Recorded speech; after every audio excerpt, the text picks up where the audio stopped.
بسم اللہ الرحمن الرحیم الحمدللہ الذی جعلنا من المتمسکین بولایت امیر المؤمنین اللہم ایک نعبد و ایک نستعین الصلاة والسلام بتحیت والاکرام علی اشرف الانبیاء والمرسلین وأولادہ الطیبین الطاہرین المعصومین ثم الصلاة والسلام علی الصدیقۃ المبارکہ الراضیۃ المرضیہ عالمۃ غیر معلمہ المعصومۃ الکبریٰ ام الکتاب ام القرآن ام الانوار ام الائمہ ام المعصومین ام العلوم ام الہدیٰ ام الحسن ام الحسین ام المحسن و ام ابیہا السیدہ فاطمہ الزہرا صلی اللہ علیہ وسلم عظمت سیدہ بابا نے بلند کر صلوات اللہم صلی اللہ ولعن اللہ تعالی علی اعدائہم اجمعین اما بعد فقد قال حق سبحانہ تعالی فی کتابہ المجید بسم اللہ الرحمن الرحیم ثم اورثنا الکتاب الذین اصطفینا من عبادنا بلند تر صلوات اللہم صلی علی محمد دعائے مالکان عزت بارگاہ عزت میں آئے ہوئے ہر صاحب عزت کی عزت کو محفوظ فرمائے میرا مالک آٹھویں بادشاہ والی خراسان کی بارگاہ میں بانیان کا یہ پرسہ حاضرین کی یہ شرکت میرا مالک قبول و منظور فرمائے اس پرسے کا بہتر سے بہتر اجر عطا فرمائے میرا مالک جو بے اولاد ہیں تجھے واسطہ ہے والی مشہد کی عطا کا میرا مالک انہیں نیک کامل الخلقت صالح اور مولا حسین کے ماتمی بیٹے عطا فرمائے میرا مالک محرم ایام عزا قریب ہے عزاداری کے رستے میں جتنی بھی رکاوٹیں ہیں انہیں ہمیشہ کے لیے دور فرمائے میرا مالک ملک پاکستان کو ہمیشہ کے لیے سلامتی عطا فرمائے وارث زمانہ کے ظہور میں تاجیل فرمائے دعائیں قبولیت تک پہنچائیں سہارا درود کا لیں بلند آواز سے صلوات صلی علی محمد اجازت ہے ذکر شروع کیا جا سکتا یہ مجلس مخصوص اور منسوب ہے اس شہنشاہ کے نام کے ساتھ جو نام میں بھی علی ہے اور کردار میں بھی علی ہے لہذا میں کوشش کروں گا کہ جتنی دیر تک میں ممبر کے مصلی پہ رہوں میری مودت کی نماز کا قبلہ اسی شہنشاہ کی پاک دہلیز میں کچھ اس امام کے بارے میں تاریخی حقائق آپ کے سامنے رکھنا چاہوں گا اللہ نے جب انسانیت کی ہدایت کے سلسلے کو شروع کیا تو خدا نے انسان کے لیے جو پہلا ہادی ہے وہ حضرت آدم کو منتخب کیا خدا نے حضرت آدم کی خلافت زمین والوں کے لیے تھی لیکن اعلان خدا نے اس کا عرش پہ کر دیا خدا نے حضرت آدم کو زمین کا خلیفہ بنایا تھا اعلان آسمان پہ کر دیا جملہ آسان کر دیتا ہوں ہدایت کرنی تھی فرش والوں کو سجدہ کروا دیا عرش والوں سے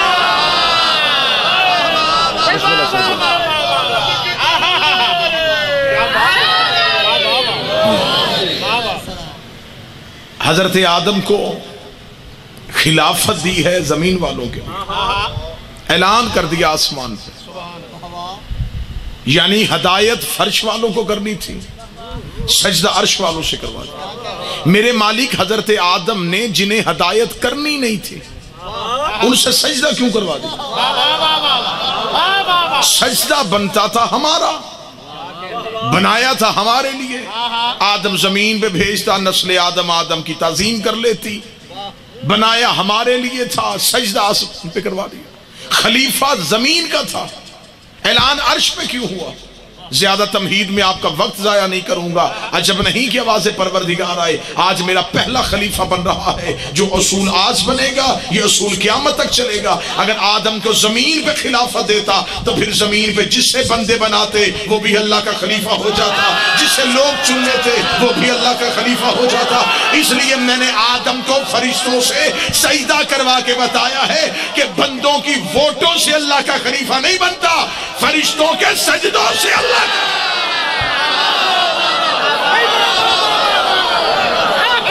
مولا حسین عزت عطا فرمائے. اب یہ نہیں دیکھنا کہ اجماع امت کس کے پاس, یہ نہ دیکھنا کہ ووٹیں کس کے پاس, یہ دیکھو کہ فرشتے کس کے دروازے پہ آ رہے ہیں. جو علمی چہرے سمجھ گئے کہ میں موضوع کو کہاں لے کے جانے لگا. جو اللہ کا خلیفہ ہوتا ہے خان صاحب اس کے لیے تخت اور تاج تو ضروری ہوتا ہی نہیں. کوئی ضروری نہیں ہے کہ جسے اللہ خلیفہ بنائے وہ حاکم بھی ہو. اگر حکومت اللہ کی حجت کے لیے ضروری ہوتی فرعون تخت پہ بھی لانتی تھا.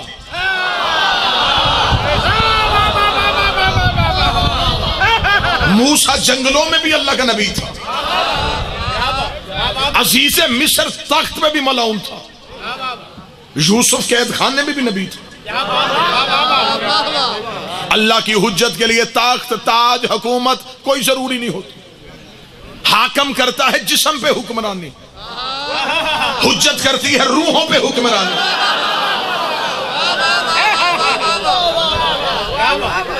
اب موسم بھی ہے اور حالات بھی ایسے ہیں, لہذا جلدی جلدی میں نتیجے پہ لے کے جانا چاہوں.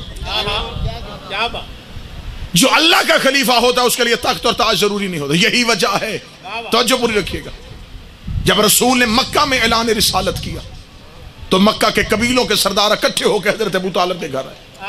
ہم تیرے بھتیجے محمد سے کوئی بات کرنا چاہتے. تنہائی میں جا کے کہنے لگے, اے عبداللہ کا بیٹا, اگر تو کہتا ہے تیرے اللہ کو مانے تو ہم مانتے ہیں, تیرے اللہ کو نہ ماننا ہمارے لیے ضروری نہیں. یہ کوئی شرط نہیں ہے کہ ہم تیرے اللہ کو نہیں مانیں گے, مان لیں گے. ہم اتنے خداؤں کو جو مان رہے ہیں, جہاں اتنے خدا مان رہے ہیں وہاں تیرا بھی ایک مان لیں گے. اور تیرا خدا ماننے کے لیے ہمیں آسانی ہے, تیرا تو نظر بھی نہیں آتا, لہذا ہم اسے مان لیتے ہیں. ہماری کوئی لڑائی نہیں, ہم تیرے اللہ کو نہیں مانیں گے. رسول نے فرمایا پھر جھگڑا کس بات پہ؟ انہوں نے کہا ہاں جھگڑا بتاتے, اپنا خدا منوا, ہمارے خداؤں کو جھوٹا نہ کہہ.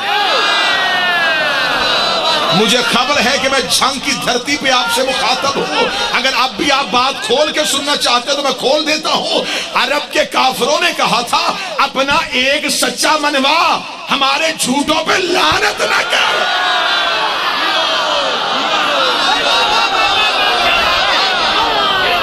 یہ کافروں کا شروع سے پروگرام ہے. کہتے ہیں سچا منوا, جھوٹے پہ لعنت نہ کر. اب جن بندوں کو حلق تک اتحاد آیا ہے, اتحاد ہونا چاہیے, اتحاد ہونا چاہیے, وہ مجھے کسی کتاب سے ثابت کرے. نبی سے زیادہ خلق عظیم کا مالک بھی کوئی تھا جس نے پتھر مارنے والوں کو دعا دی. اس نے مکے والوں سے یہ کہہ کے اتحاد نہیں کیا کہ تم بھی اپنے مانی جاؤ میں بھی اپنے مانے چاہتا ہوں. اس نے کہا میری نبوت بچے گی نہیں جب تک جھوٹوں پہ لعنت رہے گی.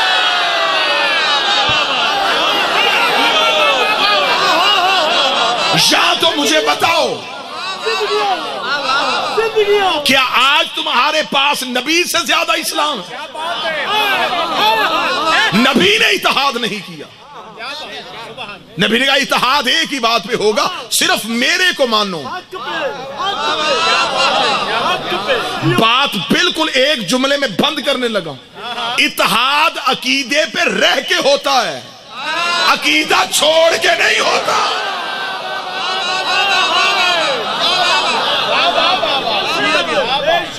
یہ کون سا اتحاد ہے جو آج ہو رہا ہے؟ جو آل محمد کا گستاخ ہو اسے بھی سزا ملنی چاہیے. لہذا تو ہمارے پیروں کے ساتھ کچھ ایسے لوگوں کو بھی بچانے کی کوشش کر رہا ہے. میں منبر سے کہہ رہا ہوں تو آل محمد کی عزت نہیں کرنا چاہتا نہ کر. تو شیعوں کی وجہ سے علی کو نہیں مانتا.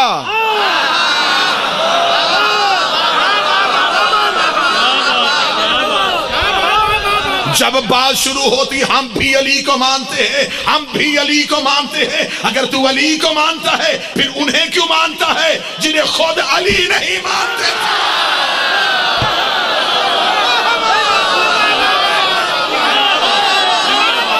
علی ولی اللہ ڈٹ جانے کا نام ہے.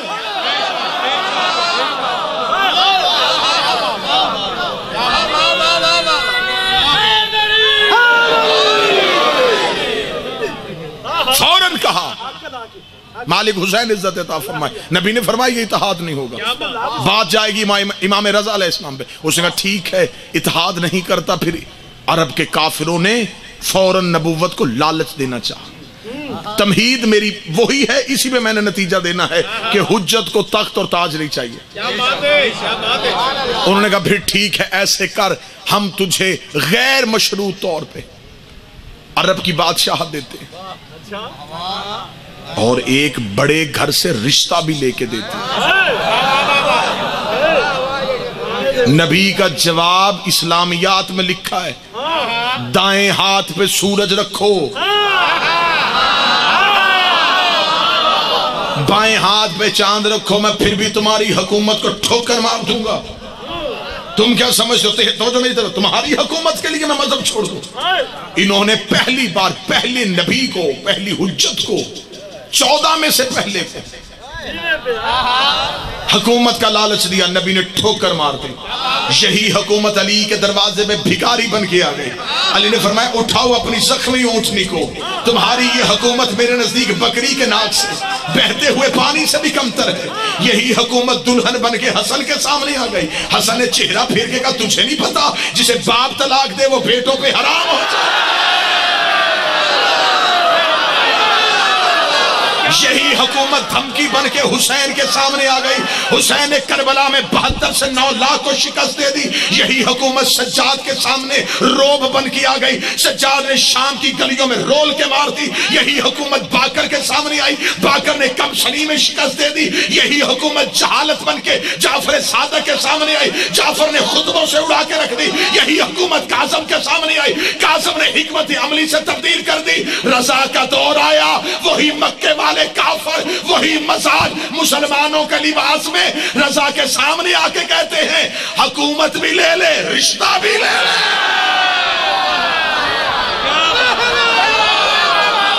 جو لالچ پہلے کو دیا تھا، وقت کے دامن میں وسعت نہیں تھی.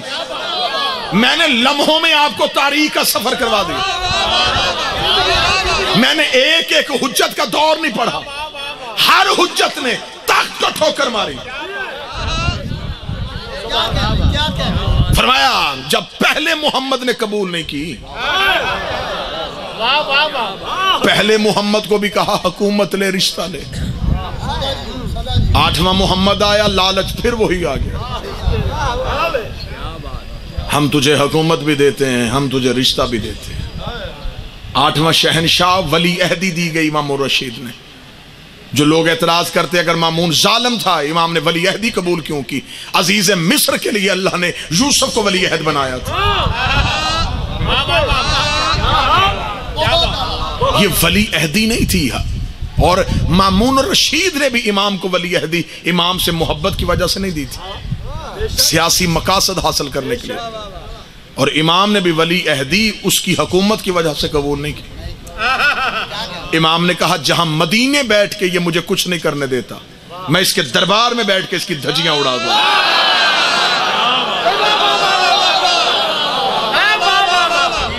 مدینے امام سے ملنے پہ پابندی، اور اسی امام کو ولی عہد بنا کے سلطنت کا مالک بنا کے دربار میں بٹھا دیا. جب پہلے دن امام آ کے دربار میں بیٹھے، امام رشید نے کہا میں چاہتا ہوں آپ کی بیعت کروائی جائے. امام نے کہا کرواؤ بیعت. دربار کھچا کھچ بھر گیا. امام تشریف فرما، پورا دربار یوں بھرا پڑا. امام اپنی مسند میں بیٹھے ہوئے، مامون رشید قریب آ کے کہتا ہے کہ مولا وہ بیعت کرنا چاہتے ہیں، تو امام نے فرمایا کریں۔ کہنے لگا آپ ہاتھ بڑھائیں گے تو وہ بیعت کریں گے۔ امام نے مامون کا چہرہ دیکھا، تجھے نہیں پتا حجت کسی کی آگے یوں نہیں کرتی، وہ بیٹھا ہوا ہے جو سننے کے لیے آیا۔ امام وقت کسی کے آگے یوں نہیں کرتا، جو امام رضا سننے کے لیے آئے۔ مامون رشید نے کہا پھر بیعت کیسے ہوگی؟ امام نے کہا ایسے نہیں۔ کہنے لگا مولا ہم تو ایسے ہی کرواتے ہیں، ہمارے تو جتنے بھی گزرے سب نے ایسے کروائی۔ امام نے تم ایسے کرواتے ہو، ہم تو غدیر سے ایسے ہی کرواتے ہیں۔ رسول نے غدیر میں علی کا ہاتھ پھیلایا نہیں تھا، بڑھایا تھا۔ ہم ہاتھ پھیلا کے بیعت نہیں لیتے، ہم ہاتھ اٹھا کے بیعت لیتے۔ مامون رشید فوراً دے کے کہنے لگا ایسے بھی بیعت ہی کرنی ہے، ایسے بھی بیعت ہی کرنی ہے، مقصد بیعت ہے، ہاتھ اٹھانے اور پھیلانے میں فرق کیا ہے؟ امام فوراً بولے، امام نے فرمایا ایسے حکم الہی ہے، ایسے انکار الہی ہے۔ کہنے لگا کس قرآن کی آیت میں لکھا ہے کہ بیعت ایسے کرواتے ہیں؟ امام نے کہا تو نے قرآن نہیں پڑھا؟ ید اللہ فوق بایدیہم، اللہ کا ہاتھ بندوں کے ہاتھ کے اوپر ہوتا۔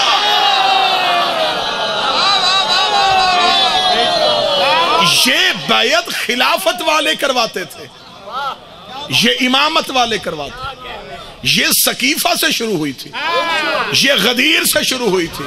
جنگ میں جملہ ضائع ہو گیا، میں دکھ لے کے جاؤں گا۔ اب پتہ چلا کہ علم پہ ہاتھ کیوں ہے۔ بادشاہ حسین تمہارے ہاتھوں پہ سلامت رہے۔ غازی آج بھی 12ویں کی بیعت لے رہا۔ بندے الیکشن میں ووٹ مانگنے کے لیے آتے، ہر دروازے پہ ڈور ٹو ڈور کمپین۔ ایک دروازہ ایسا آتا ہے کہ امیدوار کا نظر اٹھتی ہے، اوپر ایک پرچم لگا ہوتا، امیدوار تھا پی ٹی آئی کا، پرچم ہے مسلم لیگ نون کا۔ مجھے بول کے بتاؤ وہ دروازہ دستک دے گا؟ وہ گزر جائے گا۔ لوگ کہیں گے یہ گھر رہ گیا، وہ کہتا چھوڑو، انہوں نے اعلان کر دیا ہے۔ اللہ جانے میں جھنگ میں بیٹھا ہوں یا کہاں بیٹھا ہوں، انہوں نے اب اعلان کر دیا ہے، نہ یہ روب میں آئیں گے نہ یہ لالچ میں آئیں گے۔ اب انہوں نے چھت پہ پرچم لگا کے اعلان کر دیا ہے ہمارا تعلق کس پارٹی کے ساتھ ہے۔ ہم شیعہ چھتوں پہ علم اس لیے لگاتے ہیں کہ علی کا منکر علم دے کے سمجھ جائے، دروازے کی دستک نہ دینا۔ یہ سقیفے والا گھر نہیں، غدیر والا گھر۔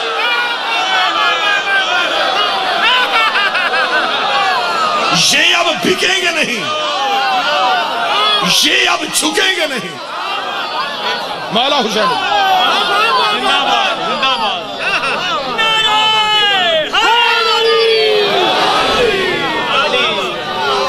بسم اللہ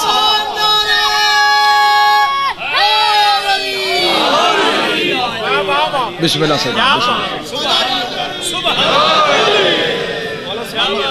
بیعت کروائی جا رہی ہے۔ امام کی بیعت ہو چکی، بیٹا بڑی جلدی ہے، بڑی جلدی ہے، بیعت ہو چکی امام کی۔ اب امام ولی عہد ہو چکے ہیں۔ اب دربار میں امام نے مامون رشید سے کہا سیاست کے معاملات کو تو چلائے گا، مذہب کے معاملات کو میں چلاؤں گا۔ آل محمد کے ہاں سیاست نہیں ہوتی،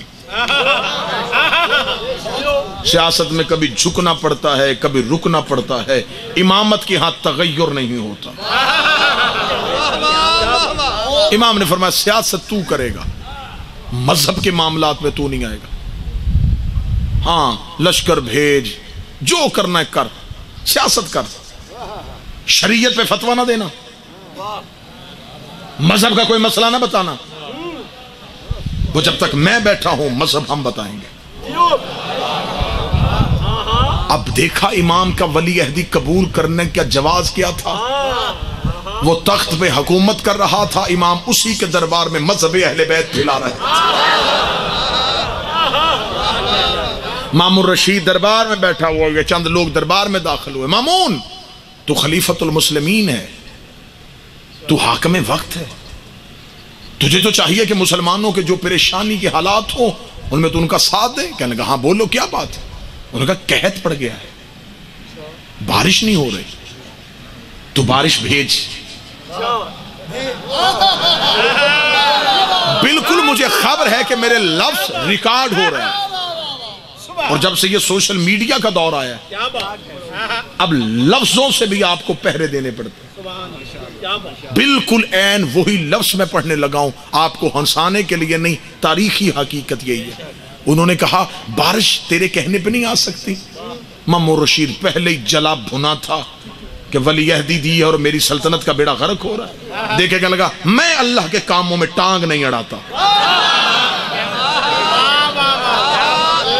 میں قدرت کے معاملات میں دخل اندازی نہیں کرتا، بارش برسانا اللہ کا کام ہے، بندوں کا کام نہیں، جاؤ واپس۔ لوگ نکل رہے تھے، رضا داخل ہو رہے تھے۔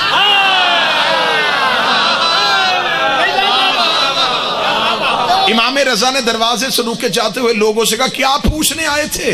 کہنے لگے بارش کہنے آئے تھے اور یہ کہتا ہے اللہ کے علاوہ کوئی نہیں کر سکتا۔ امام نے کہا رکو، واپس آؤ، واپس ہٹایا امام نے۔ مامون رشید دیکھے کہنے لگا آپ کر سکتے ہیں؟ امام جلال میں ہم جو چاہیں وہ کر سکتے ہیں۔ جو 8ویں بادشاہ سے مانگنے کے لیے آئے تھے، جن کے ہاتھ کشکول بنے ہیں مشہد والے کیا ہیں، امام نے فرمایا بارش کیا، ہم جو چاہیں، ہم جو چاہیں وہ کر سکتے ہیں۔ امام رشید دیکھ کے کہنے لگا تو پھر بھیجیں؟ امام نے کہا ایسے نہیں، کل میدان سجا، میں دربار میں بارش کہہ کے بھیج دوں، تو کہے رضا کے کہنے پہ ہوئی نہیں، کل میدان سجا، سرکاری منادی سے کہے، اعلان کروائے کل مرد و زن اکٹھے ہوں میدان میں، بارش کی ذمہ داری میری۔ سرکاری منادی نے ندا کرنی شروع کر دی میرے مولا آپ نے دربار میں بارش کیوں نہیں برسائی، میدان کیوں سجایا؟ فرمایا ہر علی کو کوئی غدیر چاہیے، وہ بیٹھا ہے جو سن رہا ہے، غدیر نبی نے بنائی تھی اس علی کی ولایت کے لیے، میں غدیر سجاؤں گا اپنا ولایت منوانے کے لیے۔ میدان سجاؤ، مرد و زن کو بلاؤ۔ اعلان ہو گیا، مرد و زن اکٹھے ہو گئے، اتنی سخت گرمی تھی، حیوانوں کے منہ کھلے ہوئے تھے، پرندے سہمے ہوئے بیٹھے تھے، زمین سوکھ چکی تھی، دانا زمین کے سینے سے نکلنے کے لیے تڑپ رہا تھا، لوگ اکٹھے ہو گئے، امام کا انتظار ہو رہا ہے۔ جنگ والوں صرف انسان امام کا انتظار نہیں کر رہے، پرندوں پہ شجر بے رضا کا رستہ دیکھ رہے تھے، زمین بھی امام کے قدم چومنے کے لیے ترس رہی تھی۔ یا تھوڑی دیر کے بعد لوگوں کے چہرے پہ امید کی کرن آئی، امام رضا اپنے گھر سے نکلے، لوگوں نے امام کی طرف دیکھا، سر پہ رسول والا امامہ، کاندھے پہ ابو طالب والی چادر، ذوالفقار حیدری کو حمائل کیا ہوا، چہرے پہ حسن کا حسن سجا ہوا، آنکھوں میں حسین کی کریمی لی ہوئے، ماتھے پہ سجاد کے سجدے کا نشان، سینے پہ باقر کا حلم، زبان پہ جعفر کی صداقت، ہاتھوں پہ کاظم کی عطا، توحید کے تیور۔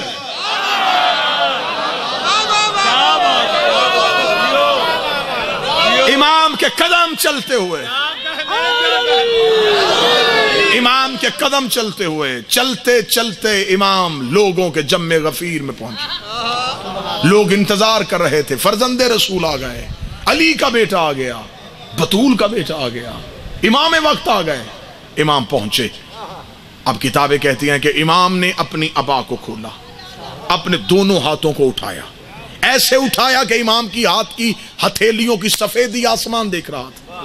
امام نے ہتھیلیوں کو آسمان کی طرف بڑھا گیا، بار الہا تجھے میری امامت کا واسطہ،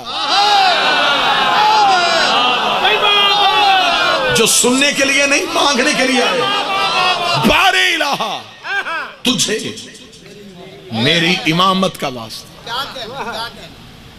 بارش بھیج۔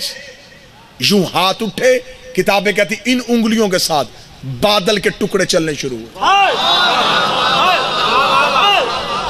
لوگوں کی نظریں آسمان پہ تھی، سیاہ بادل چاروں طرف سے. امام نے بادل کے ٹکڑے کو چلاتے چلاتے قوم کے سر پہ کھڑا کیا. امام نے ہتھیلیوں کو زمین کی طرف کیا، انگلیوں کے ساتھ بارش برسنا شروع ہو گئی، زمین پہ پانی چل تھل کرنا شروع ہو گیا. حیوانوں کے چہرے پہ خوشی آ گئی، انسانوں کے چہرے پہ زندگی آ گئی. زمین توم رہی تھی ابو تراب کے بیٹے کے قدم. ادھر کائنات میں یوں خوشی کا سما ہوا. امام نے منہ آسمان کی طرف کر کہا اتنی بھیج جتنی یہ برداشت کر سکے. اگر امام رضا یہ جملے نہ کہتے بارش آج تک ہوتی. امام نے جم غفیر میں کھڑے ہو کے کہا ہم صرف برساتے نہیں، ہمارے امر کے ساتھ یہ رکتی بھی ہے. فرمایا بھیج رحمت والی. ادھر میدانوں میں پانی بھر گیا. جتنا زمین کو پانی چاہیے تھا زمین لے چکی، جتنا پرندوں کو چاہیے تھا پرندے لے چکے، جتنا انسان کی طلب تھی انسان لے چکا. جب ہر ایک کی طلب پوری ہو گئی، ہر ایک کی خواہش پوری ہو گئی، امام میدان سے نکلے. امام کا میدان سے نکلنا تھا، میدان سے ایک ہی آواز آ رہی تھی، واہ رضا، واہ علی ابن موسیٰ، واہ علی کا بیٹا، واہ رسول کا بیٹا. کیا کہنے امام وقت، کیا کہنے تیرے نبی کا بیٹا. امت امام کو مرحبا کی صدائیں دے رہی تھی. یہاں مامور رشید کا مشیر حمید بن مہران یہ دوڑتا ہوا دربار میں آیا. درود سارے حضرات مل کے بلند آواز سے صلی اللہ محمد، پھر بھی بلند آواز سے صلوات پڑھیے. بسم اللہ سرکار، بسم اللہ سرکار. حضور خیریت مزاج میں کرتے. نعرہ رسالت، نعرہ حیدری. علماء حق کی صحت و سلامتی کے لیے سب حضرات مل کر بغاز بلند کر صلوات. اللہم صلی علی محمد وآل محمد. برادر ذی وقار عزت مآب جناب علی رضا کھوکر صاحب مصاحب کے حوالے سے ایک بہترین اور منفرد لہجہ. اجازت ہے میں بات مکمل کروں؟ بس فضائل کے حوالے سے آخری بات. حمید بن مہران نے جا کے کہا مامون بارش ہو گئی. کیسے ہوئی؟ کہنے لگا امام رضا پہنچے. کہنے لگا امام رضا نے کیا کہہ کے بارش برسائی؟ اس کا امام نے کہا تھا بار الہا تجھے میری امامت کا واسطہ. اور لوگوں نے تو مرحبا کی صدائیں دے دی. مامون تیری حکومت گئی، تیرا تخت گیا. آج تو امام کا اختیار لوگوں نے آنکھوں سے دیکھ لیا. تو کتابوں سے مٹا رہا تھا، تو مولوی خرید رہا تھا، میدان میں امام کا اختیار لے گیا. امام نے دکھا دیا کہ ہم کیا کر سکتے ہیں. حمید بن مہران نے یہ کہنا تھا، یا مامون کے چہرے پہ موت کی افسردگی آئی، موت کی زردگی آئی. مامون رشید ابھی سوچ رہا تھا، یا امام رضا کا پہلا قدم دربار میں آیا، دربار کھچا کھچ بھرا ہوا تھا. خوش آمدید جا کے مامون رشید کو امام رضا کی تعریفیں سنا رہے تھے، یا امام کے قدم دربار میں آنا تھا. مامون رشید دے کے کہنے لگا فرزند رسول بارش تو ہو گئی، لیکن آپ نے تو کل کہا تھا ہم جو چاہے کر سکتے ہیں، ہم جو چاہے کر سکتے ہیں. یہاں کہہ کے گئے تھے کہ ہم جو چاہے کر سکتے ہیں، میدان میں جا کے اللہ سے دعا مانگ لی. اگر اللہ سے دعا مانگ کے بارش کروانی تھی تو وہ میں بھی مانگ سکتا تھا، مانگ سکتے تھے. پھر تیرا کمال کہاں ہے، تیرا اختیار کہاں ہے، تیری ولایت کہاں ہے؟ ادھر سارے دربار نے مامون کو دیکھا کہ بڑا اچھا سوال کیا امام پہ، کہ امام نے تو کہا ہم جو چاہے کر سکتے ہیں، پھر میدان میں جا کے اللہ سے دعا کیوں مانگی؟ اتنا کہنا تھا. لوگوں کی نظریں امام کے چہرے پہ گئی. اب امام کے چہرے پہ علی والا جلال آیا، علی والے تیور آئے. امام نے یوں دربار کے چاروں طرف دیکھا. یا دربار میں قلین کا ٹکڑا بچھا ہوا تھا جس میں دھاگے کے ساتھ شیر کی تصویر بنی ہوئی تھی. امام نے انگلی کا اشارہ کیا، شیر تھالتا ہوا دربار میں دوڑا. پورا دربار خالی ہوا. مامون تخت کی آخری سیڑھی پہ جا کے بیٹھا. مامون رضا یہ کیا کیا؟ فرمایا ہم جو چاہے،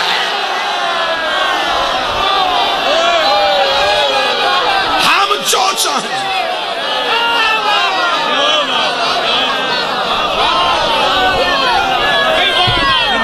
بسم اللہ.